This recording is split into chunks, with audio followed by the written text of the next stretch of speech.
Good morning, dear students. My subject is PSP Power System Planning, and the today topic is based on generation sources. So let us start with my topic generation sources. Generation sources और types of energy sources used in power generation, यानी power generate करने के लिए, electrical power generate करने के लिए जो भी जनरेशन सोर्सेज का उपयोग होता है या एनर्जी सोर्सेज का जो टाइप्स का उपयोग होता है उनके बारे में हम स्टडी करेंगे। तो जनरेशन सोर्सेज और types of energy sources which are used in power generation, generation sources जो पावर जनरेशन के लिए उपयोग में आते हैं, और या एनर्जी सोर्सेज की जो types, different types of energy resources which are used in power generation such as renewable energy resources and non-renewable energy resources. So let us start with my topic generation sources or types of energy sources used in power generation. Energy sources are classified into two categories on the basis of how can they quickly be replenished. Energy sources को दो categories में classify किया गया है on the basis of, इस आधार पर how can they quickly be replenished, कैसे ये जल्दी से रिप्लेनिश हो सकते हैं, उनके आधार पर इसको एनर्जी सोर्सेज को दो कैटेगरीज में क्लासिफाई किया गया है। एनर्जी सोर्सेज को इस आधार पर दो कैटेगरीज में क्लासिफाई किया गया है कि उनको क्विकली से, शीघ्रता से उनकी पूर्ति कैसे की जा सकती है, उनको रिप्लेनिश कैसे कर सकते हैं, उसके आधार पर एनर्जी सोर्सेज को दो कैटेगरीज में क्लासिफाई किया गया है। Energy sources are classified in two categories on the basis of how can they quickly be replenished. ऊर्जा स्रोतों को इस आधार पर दो कैटेगरीज में क्लासिफाई किया गया है कि उनको शीघ्रता से उनकी पूर्ति कैसे की जा सकती है या उन्हें रिप्लेनिश कैसे किया जा सकता है, उन्हें क्विकली कैसे रिप्लेनिश किया जा सकता है। इस आधार पर एनर्जी सोर्सेज को दो कैटेगरीज में क्लासिफाई किया गया है। फर्स्ट इज द कन्वेंशनल और नॉन रिन्यूएबल एनर्जी सोर्सेज। पहला है कन्वेंशनल एनर्जी सोर्सेज या नॉन रिन्यूएबल एनर्जी रिसोर्सेज। इसके दो नाम है, या तो आप इसको कन्वेंशनल एनर्जी सोर्सेज बोल सकते हो या नॉन रिन्यूएबल एनर्जी सोर्सेज बोल सकते हो। तो फर्स्ट इज दैट कन्वेंशनल और non renewable energy sources. A source of energy after using it can not be replenished. Energy के ऐसे स्रोत जिनको एक बार उपयोग में लेने के बाद दोबारा फिर से रिप्लेनिश नहीं कर सकते। A source of energy after using it can not be replenished. Energy के ऐसे स्रोत जिनको एक बार उपयोग में लेने के बाद दोबारा से उनको फिर से रिप्लेनिश नहीं कर सकते।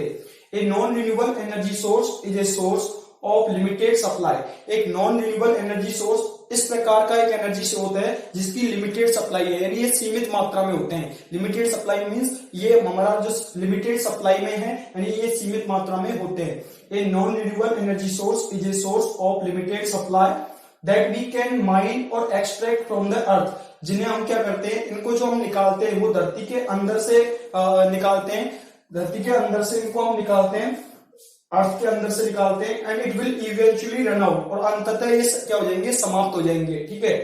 A source of energy after using it can not be replenished. एक एनर्जी के ऐसे स्रोत जिनको उपयोग में लेने के बाद दोबारा से फिर से रिप्लेनिश नहीं कर सकते। A non renewable energy source is a source of limited supply. एक नॉन रिन्यूएबल एनर्जी सोर्स एक ऐसा सोर्स है जिसकी जो सप्लाई है वो लिमिटेड सप्लाई में है, दैट वी कैन, यानी कि ये सीमित मात्रा में, दैट वी कैन माइन और एक्सट्रैक्ट फ्रॉम द अर्थ, जिन्हें इनको जो हम निकालते हैं वो धरती के अंदर से एक्सट्रैक्ट करते हैं और माइन करते हैं, and it will eventually run out, और अंततः ये एक दिन समाप्त हो जाएंगे। These are limited, these are formed over thousands of years from the buried animals or ancient sea plants that lived millions of years ago. These are formed over thousands of years from the buried animals or ancient sea plants. ये जो बनते हैं वो 1000 years, इनका जो formation होने में, इनको बनने में 1000 ईयर्स का वक्त लगता है, यानी हजारों साल का वक्त इनको बनने में लगता है। फ्रॉम द बरिड एनिमल्स और एंशिएंट सी प्लांट्स, ये हजारों वर्षों में प्राचीन समुद्री प्लांट्स, पौधों से, और बरिड एनिमल्स से यानी कि जो जानवरों के दफन अवशेषों से ये बनते हैं। These are formed over thousands of years from the buried animals और ancient sea plants. ये हजारों वर्षों में प्राचीन समुद्री पौधों और जानवरों के दफन अवशेषों से बनते हैं। that lived millions of years ago, जो मैन की मिलियंस ऑफ ईयर्स से पहले जो रहते थे उनके दफन अवशेषों से या प्राचीन जो समुद्री पौधों हैं, समुद्री पौधों के जो और बर्ड एनिमल्स के अवशेषों से ये बनते हैं। These are found over thousands of years from the buried animals or ancient sea plants that lived millions of years ago, जो millions years पहले वो क्या कहते थे, वो रहते थे उनके अवशेषों से, समुद्री पौधों के अवशेषों से, और जो एनिमल्स हैं, जानवरों के अवशेषों से जो दब गए थे, बरिड हो गए थे धरती के अंदर, उनसे ही बनते हैं। These are found over thousands of years from the buried animals or ancient sea plants that lived billions of years ago. ये हजारों वर्षों में प्राचीन समुद्री पौधों और जानवरों के दफन अवशेषों से बनते हैं जो लाखों सालों पहले रहते थे। Most of these energy sources are dirty fossil fuels. इनमें से अधिकतर जो एनर्जी के सोर्स हैं वो dirty fossil fuels होते हैं, which are generally bad या harmful for environment, जो एनवायरमेंट के लिए हार्मफुल होते हैं, हानिकारक होते हैं। The major types of sources of on non renewable energy sources are, major types or sources on non renewable energy sources are, जो मेजर टाइप्स है नॉन रिन्यूएबल एनर्जी सोर्सेज के वो हैं, जो पेट्रोलियम हो गया, hydrocarbon gas liquids, natural gas and coal. These are the non renewable energy sources. Major types or sources of non-renewable energy resources are petroleum, hydrocarbon gas liquids, natural gas and coal. These are the non-renewable energy resources. So the major types of sources of non-renewable energy source are petroleum, hydrocarbon gas liquids, natural gas and coal. These are the non-renewable sources. So the next is that renewable or non-conventional energy resources. So the next resources are the renewable or non-conventional energy resources.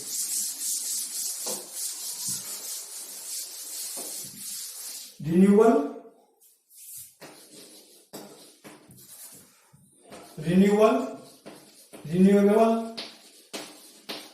और non-conventional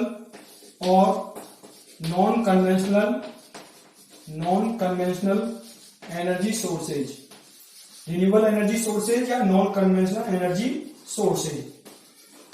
Second type is that renewable or non-conventional energy sources. A source of energy after using it, a source of energy after using it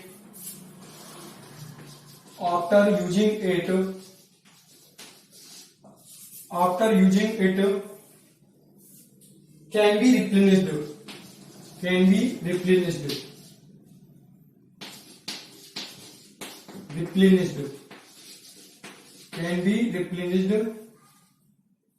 A renewable energy source is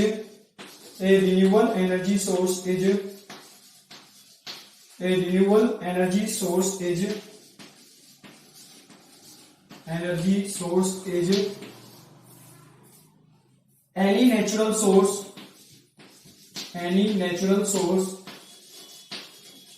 natural source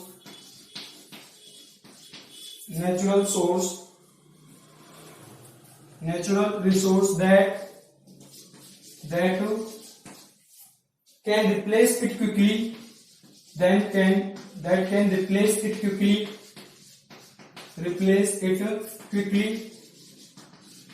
and dependably.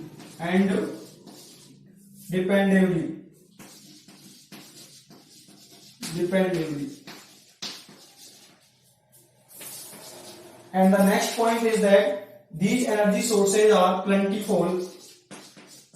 These energy sources are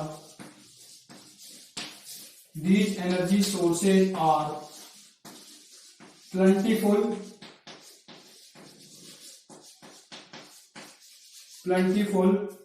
sustainable,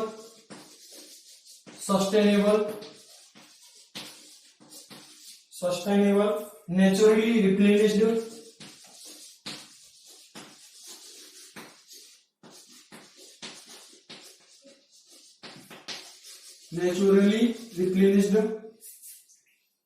and good to the environment,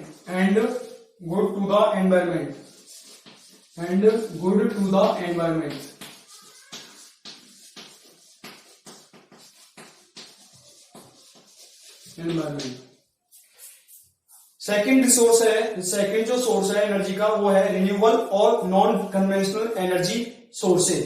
a source of energy after using it can be replenished, एक energy के ऐसे स्रोत जिनको उपयोग में लेने के बाद फिर से रिप्लेनिश कर सकते हैं। A renewable energy source is any natural source, एक रिन्यूएबल एनर्जी सोर्स कोई भी नेचुरल प्राकृतिक स्रोत है that can replace it quickly and dependably, जिसे इन्हें हम आसानी से, जल्दी से और क्विकली और डिपेंडेबली इनको रिप्लेस कर सकते हैं। A source of energy after using it can be replenished, एक एनर्जी के ऐसे स्रोत जिनको उपयोग में लेने के बाद फिर से रिप्लेनिश कर सकते हैं।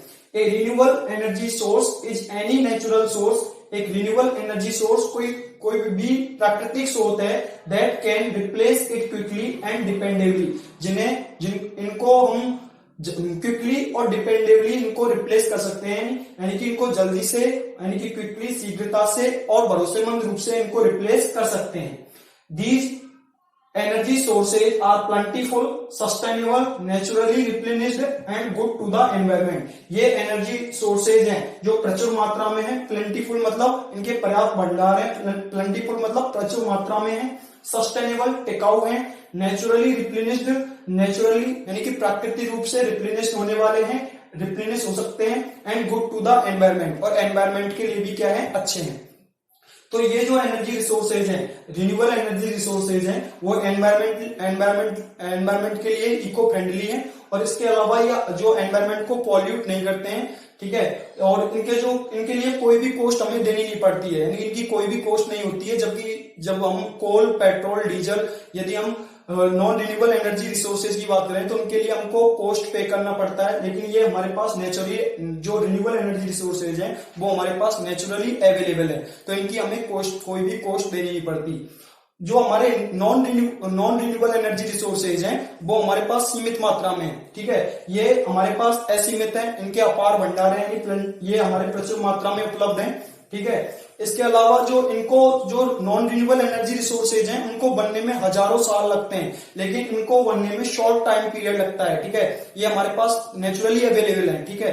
ये जो नॉन रिन्यूएबल एनर्जी रिसोर्सेज है वो एनवायरमेंट को पॉल्यूट करते हैं, जब भी वो जलते हैं, जैसे कोयले को बर्न आउट कराते हैं तो उससे जो हमारा एनवायरमेंट है पॉल्यूट होता है, जिससे डिफरेंट टाइप ऑफ, जब कोयले को जलाते हो तो डिफरेंट टाइप ऑफ जहरीली गैसेज हैं वो वहां से निकलती हैं, जैसे आपका कार्बन मोनोऑक्साइड हो गया, सल्फर डाइऑक्साइड हो गया, ठीक है, मीथेन हो गया, इस टाइप की जो जहरीली गैस, कार्बन डाइऑक्साइड हो गया, इस टाइप की जो जहरीली गैसेज हैं वो निकलती हैं, और उसमें जो ऐश जो ये धुएं के साथ जलता है, यानी स्मोक क्रिएट करता है, तो धुएं के साथ जलता है तो ये एनवायरमेंट को पॉल्यूट करता है। और renewable energy resources environmentally friendly हैं, ठीक है।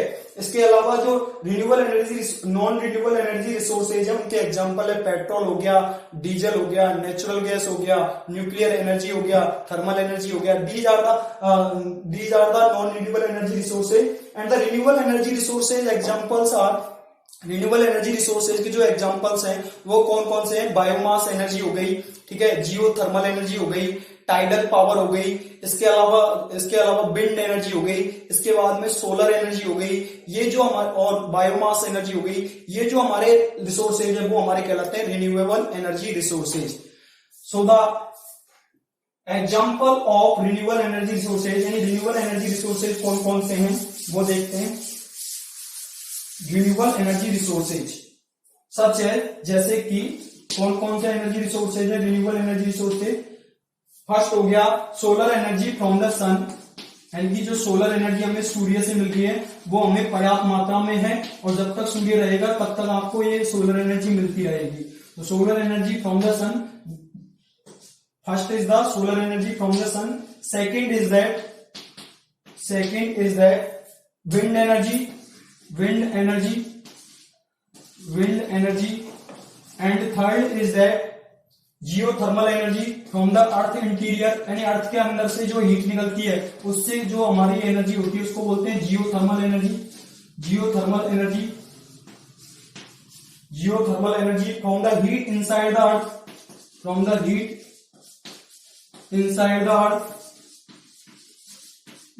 अर्थ, अर्थ के इंटीरियर से जो हमारी हीट निकलती है उसको बोलते हैं हम geothermal energy inside the earth. And fourth is that hydropower from flowing water, hydropower from flowing water,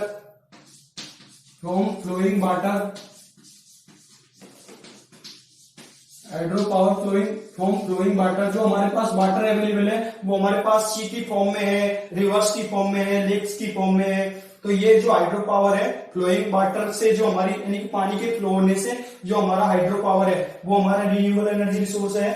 अगला है ओशियन एनर्जी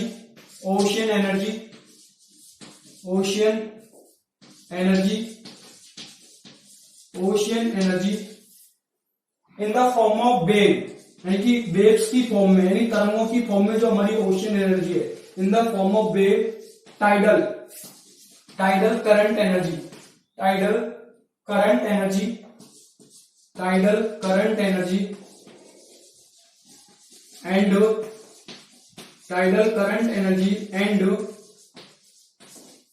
ओशियन थर्मल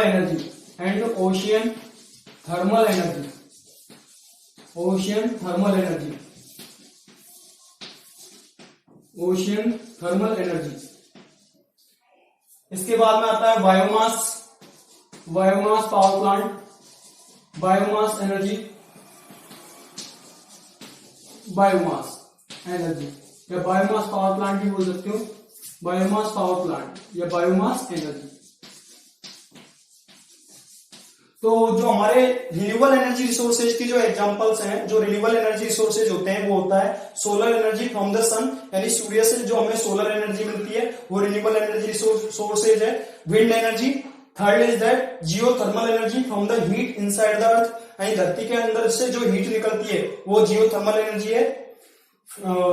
फिर fourth is the hydro power from flowing water, यानी वाटर के फ्लो होने से जो hydro power है वो हमारा जो है रिन्यूएबल एनर्जी सोर्सेज है। Ocean energy in the form of wave, ocean energy जो वेव की फॉर्म में है, जो हमारी टाइड्स आती हैं समुद्र में, टाइडल आते हैं, टाइड्स आती हैं अलग अलग हाइट की, एब टाइड, फ्लूट टाइड, एब टाइड जो आती है वो ocean energy in the form of wave. Tidal current energy, tidal की करंट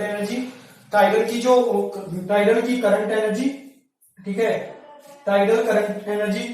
अगला है ओशियन थर्मल एनर्जी, और ओशियन की जो हमारी थर्मल एनर्जी है वो है इसमें शामिल है, महासागर की जो थर्मल एनर्जी है वो इसमें शामिल है, ठीक है। अगला है बायोमास एनर्जी या biomass power plant. These are the renewable energy sources which are eco friendly for environment and do not pollute the environment, ठीक है। इसके अलावा ये इनकी कोई भी कॉस्ट नहीं लगती है, इनके प्रचुर भंडार है, मतलब प्लेंटीफुल है, ये सस्टेनेबल है, ठीक है, इको फ्रेंडली है एनवायरमेंट के लिए, ठीक है। तो ये रिन्यूएबल एनर्जी रिसोर्सेज हैं, इनकी हमारी कोई कॉस्ट नहीं लगती है, ठीक है।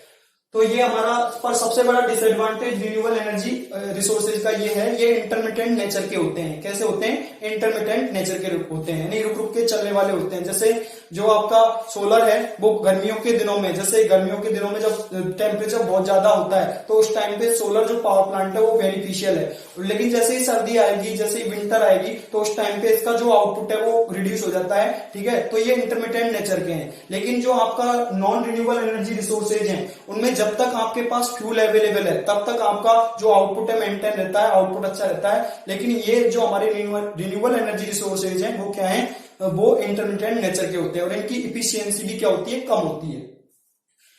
नेक्स्ट जो हम देखते हैं इसके बाद में हम देखते हैं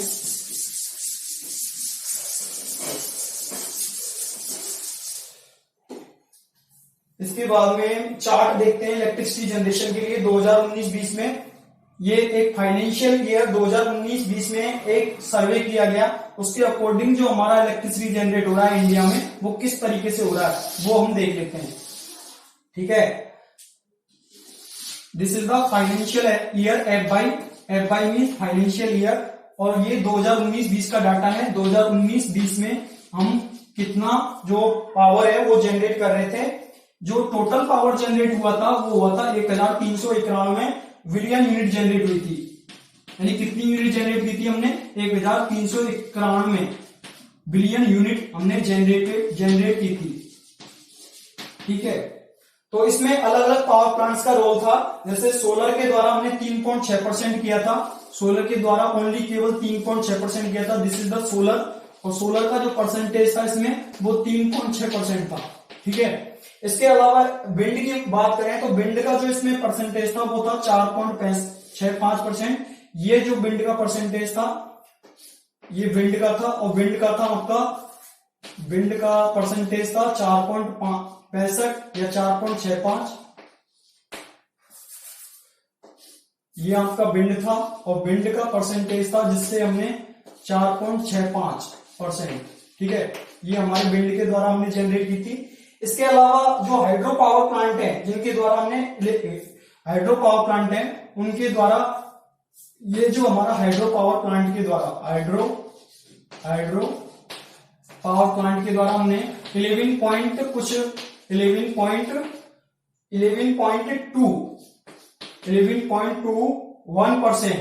ये हमने हाइड्रो पावर के द्वारा इलेक्ट्रिसिटी जनरेट की थी। और न्यूक्लियर एनर्जी का रोल था इसमें 3.33%। तो न्यूक्लियर एनर्जी का रोल केवल 3.33% था, ये था न्यूक्लियर एनर्जी।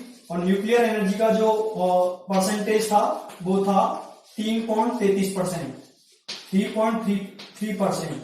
ठीक है, इसके बाद में जो हमारा आता है वो है थर्मल एनर्जी। ये इसके बाद में जो हमारा थर्मल एनर्जी है जिसका जो रेशियो था, थर्मल एनर्जी था उसका जो उसका रेशियो था पूरा, दिस इज थर्मल एनर्जी, जो आपको आगे दिख रहा है ये पूरा थर्मल एनर्जी का है। और थर्मल एनर्जी हमने जनरेट की थी 75 पॉइंट, इसका जो परसेंटेज था वो सबसे ज्यादा था 75.09%।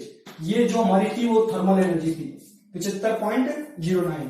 ठीक है, तो थर्मल एनर्जी कितनी थी? ये वाली जो है वो है थर्मल एनर्जी 75.9%। ठीक है, 75.09,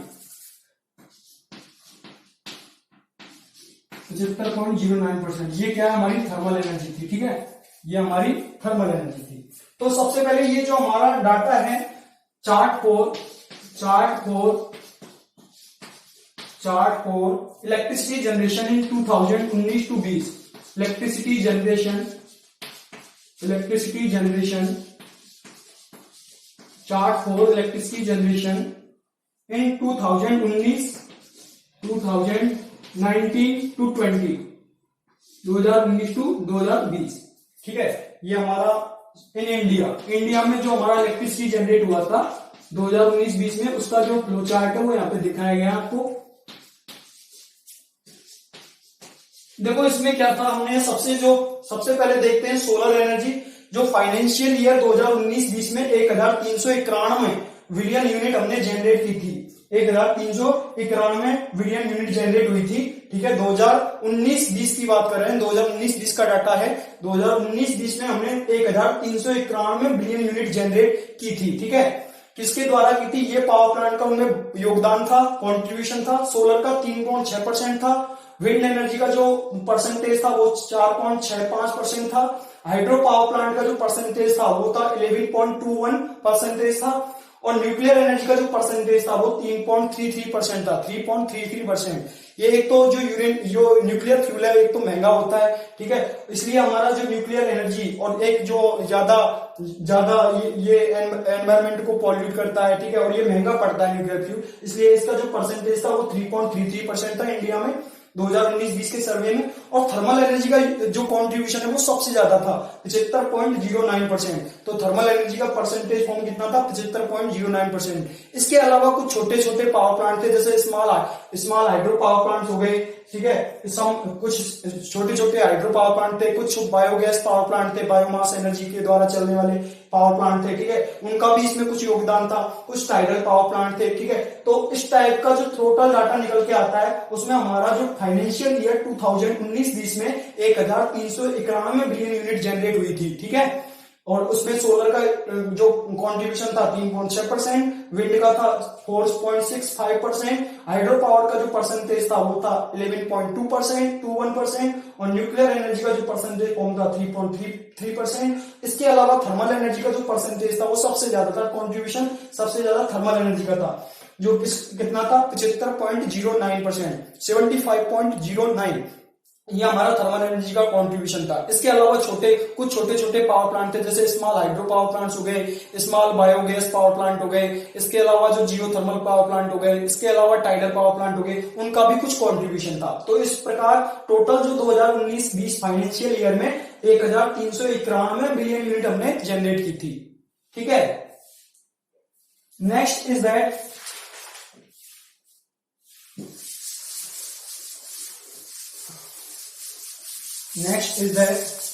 अब हम ये देखते हैं कि जनरेशन सोर्सेज, जो इंस्टॉल्ड कैपेसिटी हमारे पास, जो रिन्यूएबल एनर्जी रिसोर्सेज की, वो हम देख लेते हैं। Renewable energy resources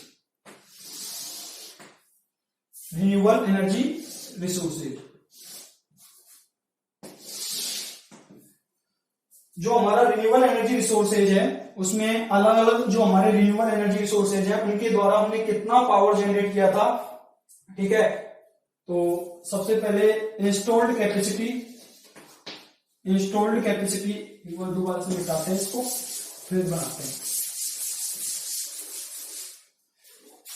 installed capacity of renewable sources, installed capacity of renewable sources, installed capacity of renewable sources sources of energy in India, sources of energy in India,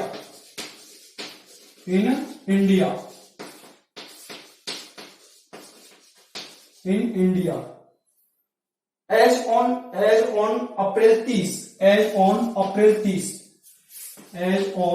April 30, यानी अप्रैल 30, और इसका जो 2020 तक, अप्रैल 30 2020 इन मेगावाट, ठीक है। अब देखते हैं इसका फ्लो चार्ट क्या है। इसका जो फ्लो चार्ट है वो क्या है, वो हम देखते हैं।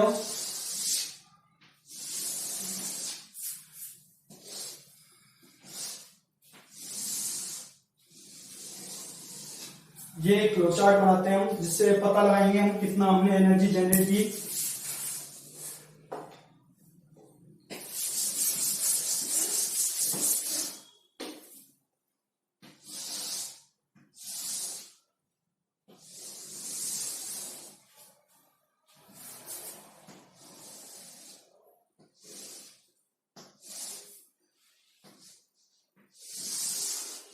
इसमें सबसे पहले हम देखते हैं कि जो विंड का परसेंटेज, ये जो हमारा परसेंटेज है, ये हमारा, इसमें जो हाइड्रो का परसेंटेज था वो था 5.38%। जो हाइड्रो का परसेंटेज फॉर्म था वो था हाइड्रो पावर के द्वारा जो हमने इलेक्ट्रिसिटी जनरेट की थी उसका परसेंटेज था हाइड्रो का 5.38%, 5.38%, ठीक है। हाइड्रो का कितना था 5.38%, और इसमें हमने 4683.16 मेगावाट, 4683.16 मेगावाट की इलेक्ट्रिसिटी जनरेट की थी हाइड्रो के द्वारा, 4683.16 मेगावाट। इसके अलावा जो अगला था सोलर पावर प्लांट, सोलर के द्वारा हमने जो जनरेट की थी सोलर पावर के द्वारा, वो था 39.78, सोलर पावर के द्वारा था हमारा 39.78। ये आपका सोलर था, और सोलर के द्वारा था, ये था सोलर के द्वारा था 627.82 मेगावाट। और इसका जो परसेंटेज देखें तो इतना था 39.78%, 39.78%। ये हमने सोलर पावर के द्वारा जनरेट की थी, सोलर के द्वारा, ठीक है। इसके अलावा जो हमारा था, इसके अलावा जो बायोमास पावर जनरेशन था वो हुआ था 10,022.18, ये हमारा हुआ था 11.5% बायोमास, ये बायोमास था, ठीक है। ये जो हमारा था वो बायोमास था, और बायोमास के द्वारा हमने जनरेट की थी 11.5%, कितनी जनरेट की थी 11.5% बायोमास के द्वारा हमने जनरेट की थी 11.5%, और ये था 10,022.18, ये जो वैल्यू थी 10,022.18 मेगावाट, ठीक है। इसके द्वारा था वो था 10,022 नीचे लिख देता हूं मैं, 10,022.18 ये मेगावाट, ये हमने इसके द्वारा जनरेट की थी, ठीक है, मेगावाट। इसके अलावा आपका और जो परसेंटेज फॉर्म था 11.5%, इसका जो परसेंटेज फॉर्म था 11.5% था, ठीक है। इसके अलावा हम देखते हैं तो विंड के द्वारा जो हमने जनरेट की थी, विंड के द्वारा जो हमने जनरेट की थी वो थी, विंड के द्वारा हमने जो जनरेट की थी उसकी वैल्यू थी 37,693.75, ठीक है। ये अब मेगावाट हमने इसके द्वारा विंड के द्वारा जनरेट की थी, और इसका परसेंटेज फॉर्म निकाले तो इसका परसेंटेज फॉर्म था 49.3%, ये विंड के द्वारा था, ये किसके द्वारा था, विंड के द्वारा, विंड पावर थी, विंड के द्वारा जो हमने पावर जनरेट की। और इसके टोटल यदि हम देखें तो टोटल कितना निकल गया, 87,027.68 वाट टोटल हमारा आया था, टोटल जो था 87,027.68 मेगावाट, ठीक है, टोटल ये आया था। तो ये था आपका flow chart for power generation by renewable energy resources, और power generation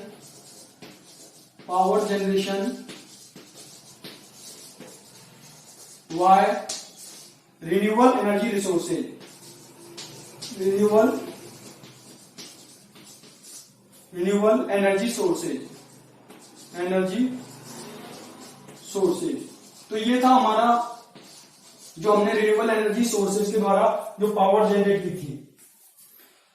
installed capacity of renewable energy sources of energy in India, यानी इंडिया में जो इंस्टॉल्ड कैपेसिटी है रिन्यूएबल एनर्जी सोर्सेज की, जो रिन्यूएबल एनर्जी के जो स्रोत हैं उनकी जो इंस्टॉल्ड कैपेसिटी है इंडिया में अप्रैल 30, 2020 तक, यानी कि इसका जो ये जो डाटा है वो है अप्रैल 30, 2020 मेगावाट हमने कौन से रिन्यूएबल एनर्जी सोर्सेज के द्वारा कितना मेगावाट इलेक्ट्रिकल पावर हमने जनरेट किया था, ठीक है। तो installed capacity of renewable energy sources of energy in India as on April 30, 2020 in megawatt.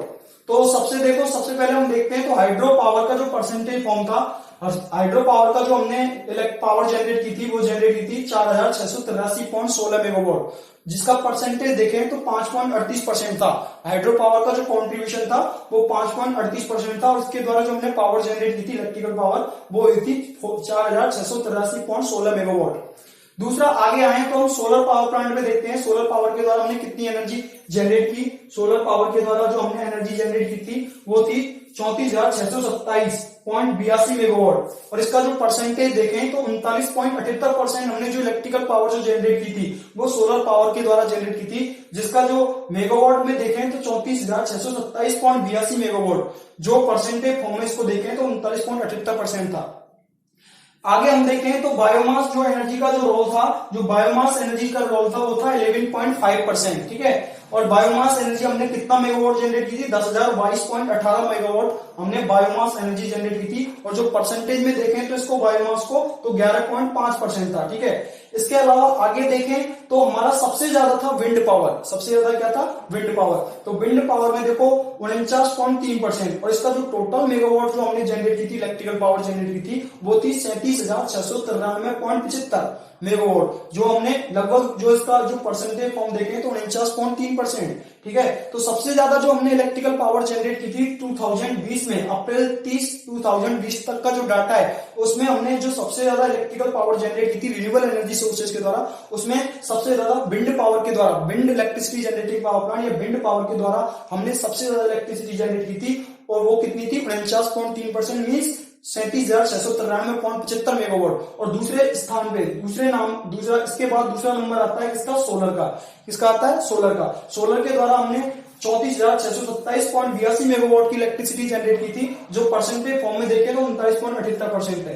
तो सबसे पहले नंबर पे आया था रिन्यूएबल एनर्जी रिसोर्सेज में हमारा विंड पावर प्लांट, उसके बाद में सोलर था और उसके बाद में हमारा जो था इसके बाद में बायोमास और हाइड्रो इस तरीके से थे। तो हम देख रहे हैं कि हमारा जो डिपेंडेंसी हम जो है वो नॉन रिन्यूएबल एनर्जी रिसोर्सेज को छोड़ के हम रिन्यूएबल एनर्जी रिसोर्सेज पे अपनी डिपेंडेंसी कायम करना चाहते हैं, यानी कि हम जो डिपेंड होना चाहते हैं पूर्ण रूप से वो रिन्यूएबल एनर्जी सोर्सेज पे जाना चाहते हैं, नॉन रिन्यूएबल एनर्जी रिसोर्सेज को छोड़ के। ठीक है, यानी नॉन रिन्यूएबल एनर्जी रिसोर्सेज पे हमारी डिपेंडेंसी को कम करके हम रिन्यूएबल एनर्जी रिसोर्सेज की तरफ अग्रसर होते जा रहे हैं, जिसमें अभी सोलर में इतना कुछ हुआ नहीं है, तो इसमें अभी होने में थोड़ा टाइम लगेगा। फिर इसकी भी जो क्वांटिटी है, परसेंटेज है, वो विंड से ज्यादा भी पहुंच सकती है, या विंड वर्तमान में जो विंड है वो सबसे ज्यादा जो रिन्यूएबल एनर्जी सोर्सेज के रूप में काम में ली जा रही है, जिसका परसेंटेज है 49.3। और इसके बाद में नंबर आता है सोलर पावर का।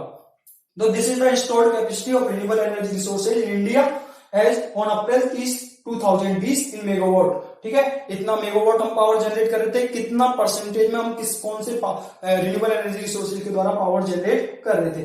ठीक है, this is the flow chart for power generation by renewable energy sources. Next आगे बढ़ते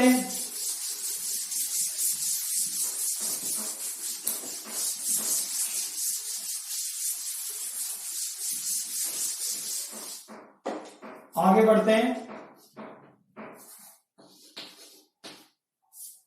इसमें कुछ flow chart for calorific values of fuels, chart for calorific values of fuels, calorific values of fuels,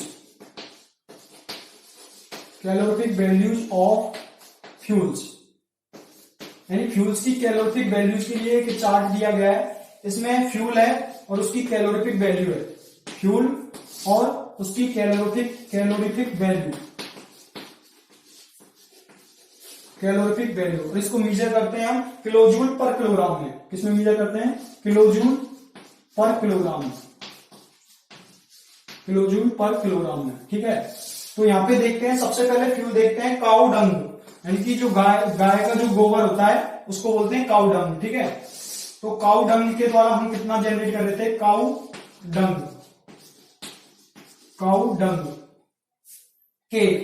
डंग के इसके द्वारा हम कितना जनरेट कर रहे थे? इसका जो कैलोरीफिक वैल्यू कितनी है, इसकी कैलोरीफिक वैल्यू कितनी है? 6000 से 8000 के बीच में इसकी कैलोरीफिक वैल्यू है, 6000 से 8000 किलोजूल पर किलोग्राम।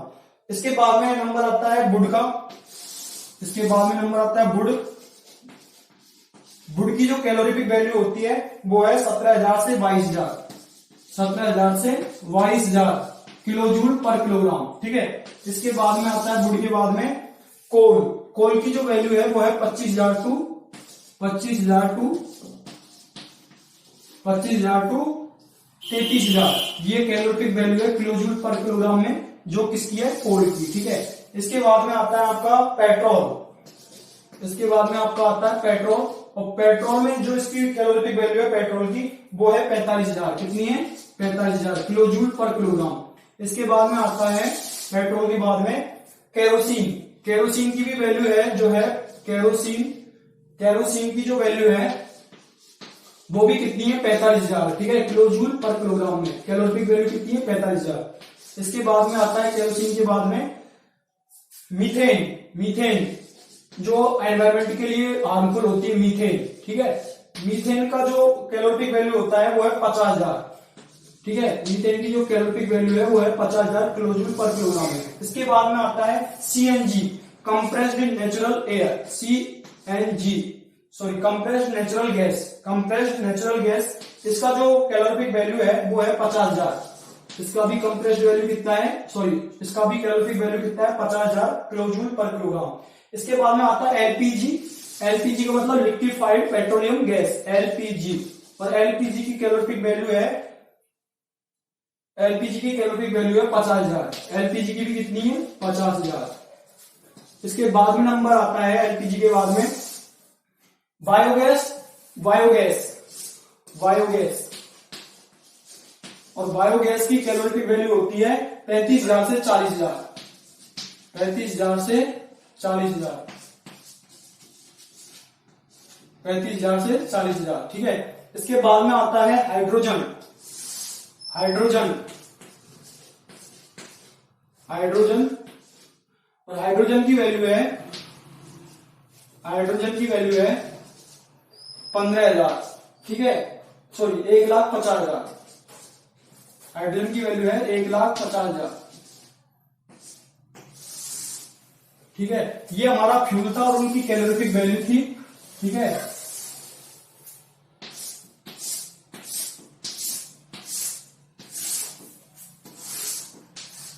ये फ्यूल थे और उनकी कैलोरीफिक वैल्यू थी। यानी काउ डंग के जो गाय का जो खाद होता है, गाय का जो गोबर होता है, उसकी जो कैलोरीफिक वैल्यू है 6,000 से 8,000 किलोजूल पर किलोग्राम होती है।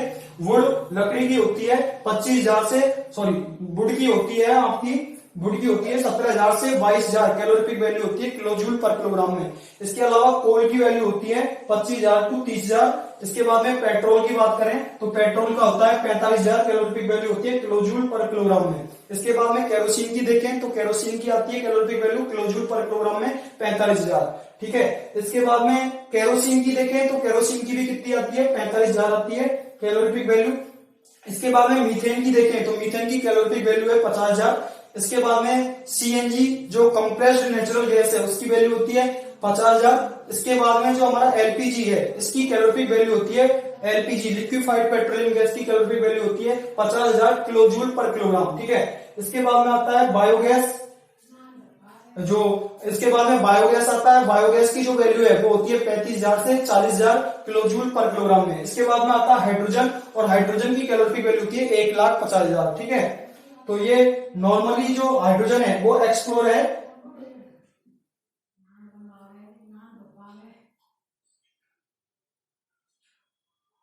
जो हाइड्रोजन है वो नॉर्मली एक्सप्लोरेबल है, इसलिए इसका ज्यादा उपयोग नहीं करते। और हाइड्रोजन की कैलोरीफिक वैल्यू होती है 1,50,000। तो these are the chart for calorific values of fuels. यानी फ्यूल्स की कैलोरीफिक वैल्यूज के लिए एक चार्ट था ये आपका जनरेशन रिसोर्सेज का टॉपिक समाप्त होता है। Thank you dear students, thank you.